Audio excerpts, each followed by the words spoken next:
En la costa rocosa de Palos Verdes, California, circula una de las leyendas marinas más inquietantes, la del fantasma del barco de Palos Verdes, también conocida como The Lady of the Sea.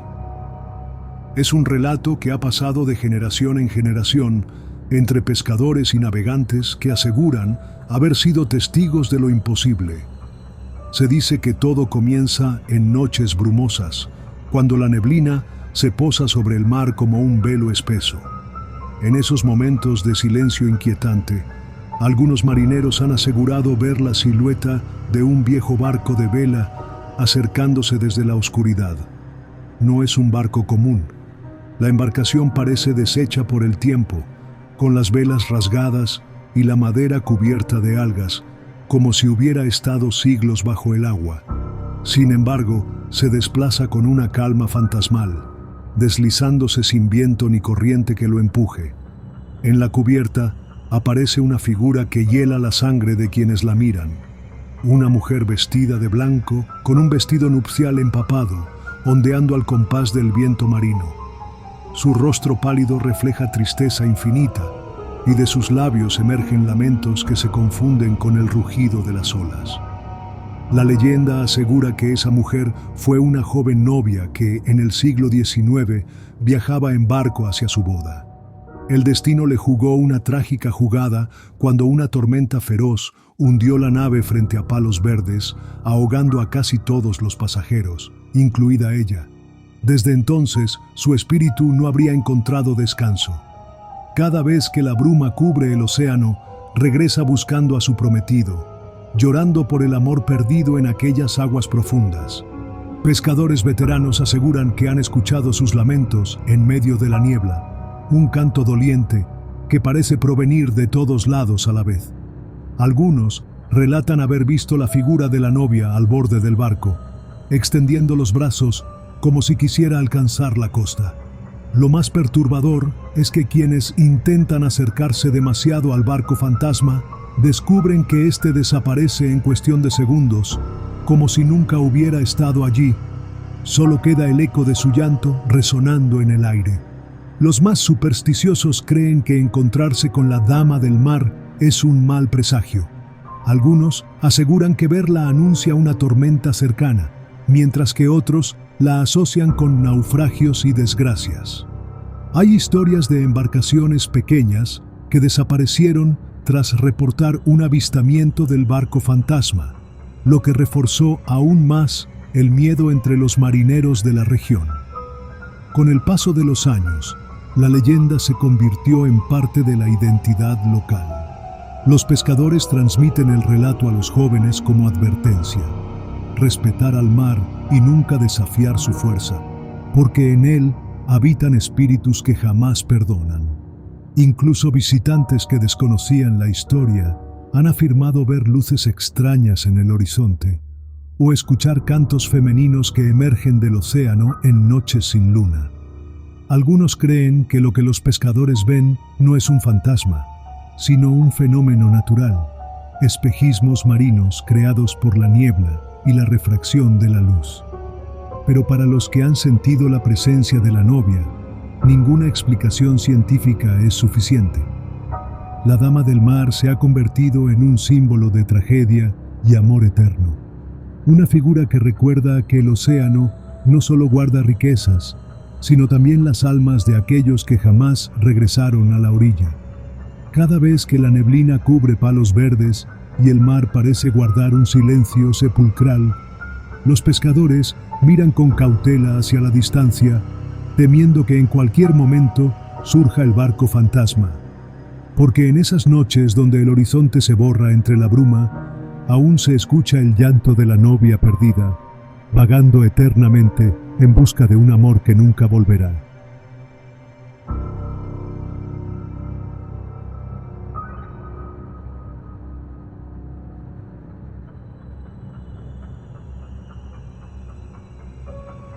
En los pantanos húmedos y oscuros de Carolina del Sur se esconde una de las leyendas más inquietantes del sur de Estados Unidos: el hombre lagarto de Escape Ore Swamp.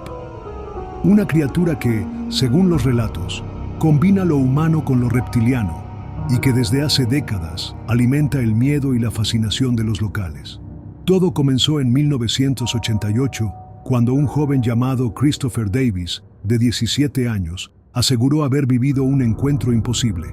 De madrugada, mientras regresaba a casa, se detuvo en la orilla de un camino junto al pantano para cambiar una llanta de su auto. Lo que ocurrió después marcaría el nacimiento de una leyenda moderna.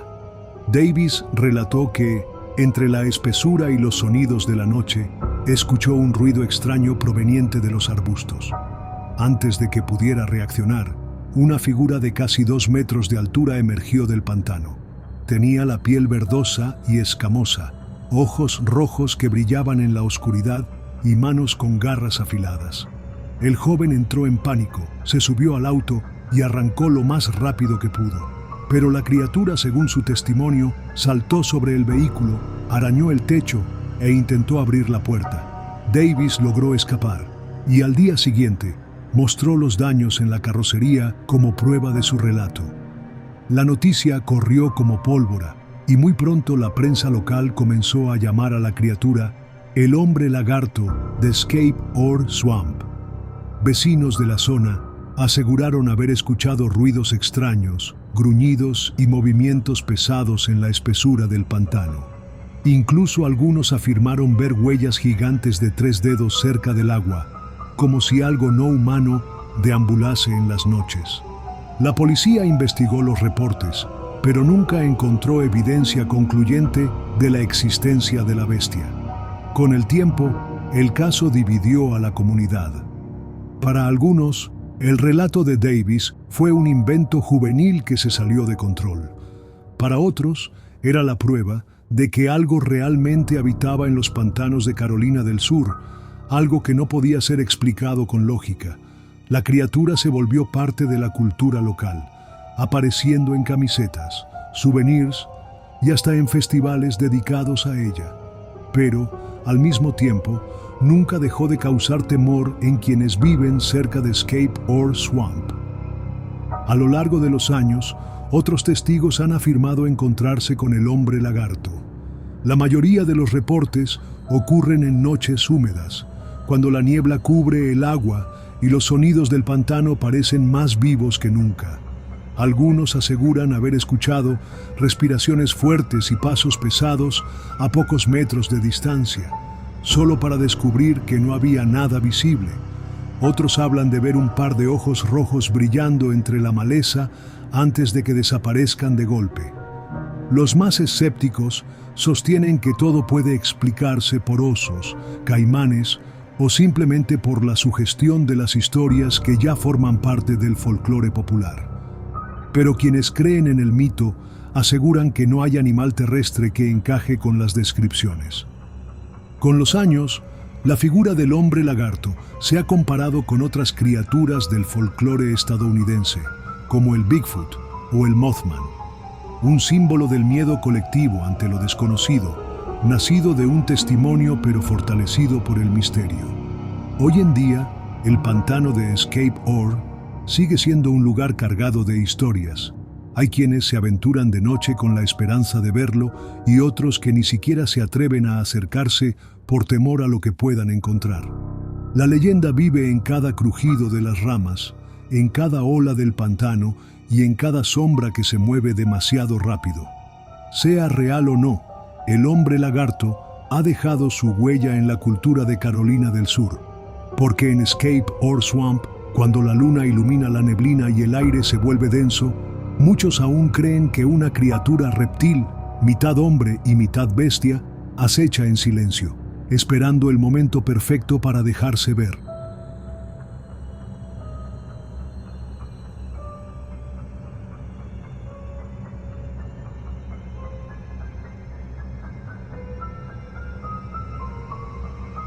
En lo profundo del folclore de Texas, existe una de las leyendas más inquietantes del viejo oeste, la historia del jinete sin cabeza de El Muerto.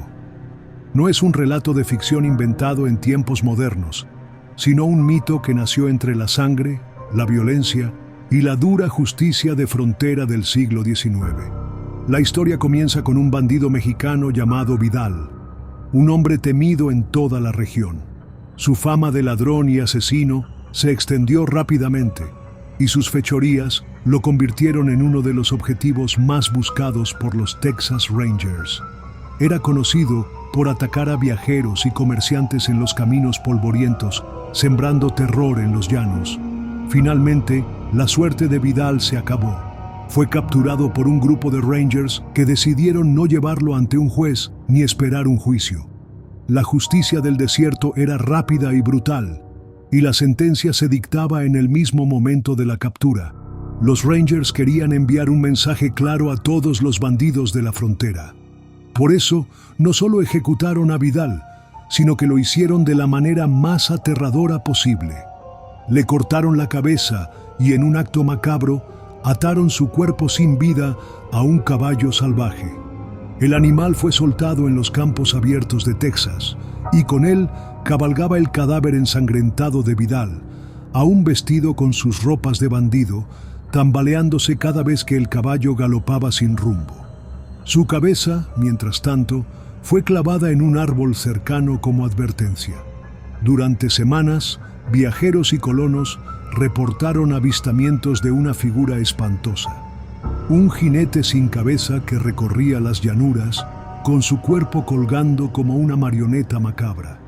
El caballo parecía incansable y algunos aseguraban que incluso lo vieron acercarse a los campamentos en mitad de la noche. El miedo se propagó rápidamente. Nadie quería transitar los caminos donde se decía que el cuerpo de Vidal había sido soltado. Algunos aseguraban escuchar el repiqueteo de cascos en la oscuridad, seguido del crujir de huesos al golpear contra la silla. Con el paso del tiempo, la leyenda tomó vida propia. Los pobladores ya no hablaban de Vidal, el bandido, sino del jinete sin cabeza del muerto, un espectro condenado a cabalgar eternamente por los llanos de Texas, recordando a todos lo cruel y sangriento que podía ser el viejo oeste. Incluso cuando el caballo finalmente fue encontrado muerto y el cuerpo de Vidal enterrado, los rumores no cesaron. Muchos aseguraban que su espíritu no descansó y que su figura seguía apareciendo en noches de luna llena, buscando venganza. Ganaderos, viajeros y hasta soldados afirmaron ver la silueta de un jinete sin cabeza moviéndose a gran velocidad entre las sombras. Algunos decían que el caballo no dejaba huellas, lo que probaba que no era un ser terrenal. Otros aseguraban que quien se encontraba con el jinete sentía un frío inexplicable, como si la muerte misma estuviera cabalgando junto a ellos. Era un recordatorio de que la frontera no solo estaba habitada por hombres peligrosos, sino también por fantasmas. Con el tiempo, la historia del jinete sin cabeza de El Muerto se fue transmitiendo de boca en boca, convirtiéndose en parte del folclore texano.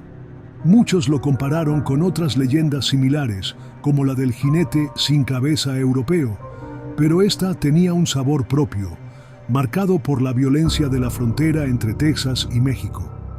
Algunos historiadores creen que la leyenda fue utilizada como una herramienta de miedo, un cuento para advertir a los forajidos que el destino de Vidal podía ser el suyo. Sin embargo, en las noches solitarias de Texas, el mito siempre parecía más real que la explicación racional. Incluso hoy, en algunos pueblos fronterizos, todavía se cuentan historias de viajeros que escuchan cascos resonando en la distancia, aunque no haya caballos cerca. Un eco del pasado que se niega a morir.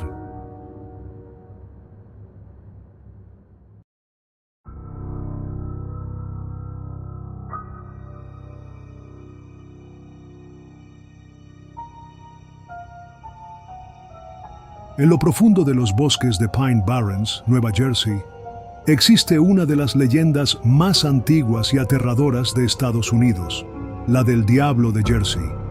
Aunque muchos lo imaginan como un monstruo alado con aspecto demoníaco, existe una versión menos conocida y mucho más inquietante.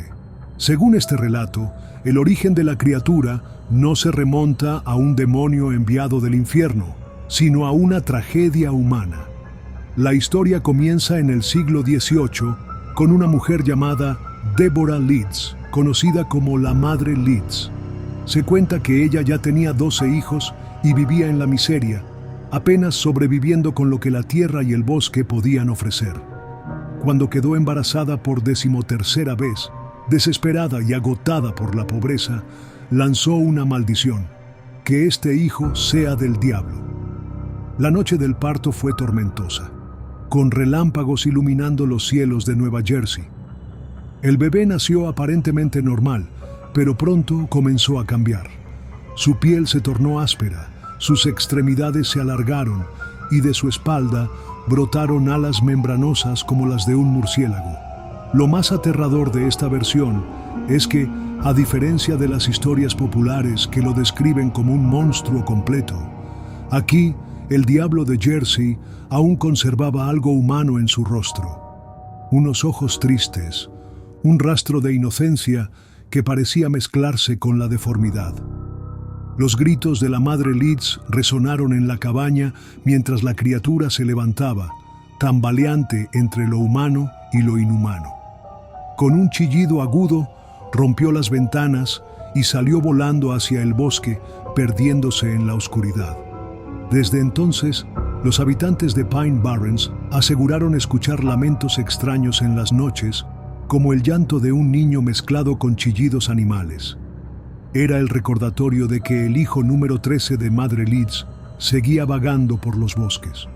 Algunos cazadores afirmaban haberlo visto de cerca: una figura alargada, con alas de murciélago, patas como de cabra, pero con un rostro humano deformado por la tristeza y el sufrimiento. No un demonio total, sino una mezcla condenada a vivir entre dos mundos.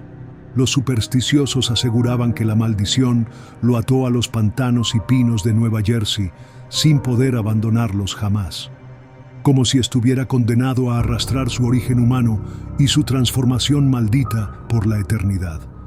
Lo más perturbador de esta versión es la idea de que, en el fondo, el diablo de Jersey no nació malvado.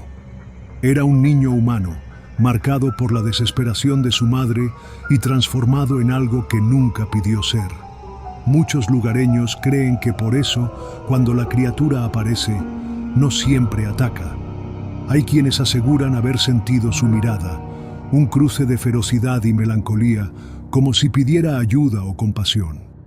La criatura se volvió parte de las advertencias que los padres contaban a sus hijos, no solo como un monstruo al que temer, sino también como un ejemplo de lo que puede provocar una maldición nacida del dolor y la rabia. Con el paso del tiempo, la versión más popular del diablo de Jersey, como un ser demoníaco y despiadado, ganó fuerza en los periódicos y relatos. Pero en las comunidades más antiguas, aún se transmite esta visión más trágica de su origen, una en la que el monstruo no es completamente bestia ni totalmente humano, sino un recordatorio de que las palabras malditas pueden transformar la vida misma en condena. Hoy en día, quienes se internan en Pine Barrens de noche todavía aseguran escuchar sus chillidos desgarradores, y algunos dicen que, si lo miras de cerca, podrás ver en su rostro retorcido un atisbo de humanidad que lo hace aún más aterrador, porque, tal vez, el verdadero horror del diablo de Jersey no está en su monstruosidad, sino en lo humano que aún queda en él.